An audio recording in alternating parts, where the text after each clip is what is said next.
Pernah tak rasa hidup ni macam satu perjalanan panjang yang sunyi? Kadang-kadang kita sendiri tak tahu ke mana arah tuju, macam ada kabus tebal selubungi setiap langkah.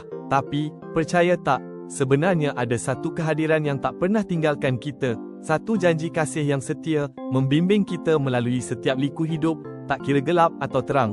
Ya, betul, sepanjang masa, siang atau malam, ada satu tangan gaib yang sentiasa memimpin, sama macam Tuhan pimpin bangsa Israel keluar dari Mesir dulu. Kitab suci berfirman, Biri, Ye He Hu Zai Yun Ju Jong Ling Ta Men Delu, Ye Jian, Zai Hu O Ju Jong Guang Jo Ta Men Noktah Ideografik, Chu IGG pukul 1.21. Ia bukan sekadar cerita lama, tapi satu gambaran nyata tentang kasih dan penjagaannya yang tak berkesudahan untuk kita semua. Jadi, kalau rasa terpinggir atau tak nampak jalan, ingatlah, dia tak pernah jauh. Dia ada di sisi, macam awan melindungi dari panas terik, dan api menyuluh dalam kegelapan. Dengan kasih yang sejati, dia temani setiap langkah kita. Marilah kita serahkan semuanya padanya, dan berjalan dengan penuh keyakinan, sebab kita tak pernah sendiri.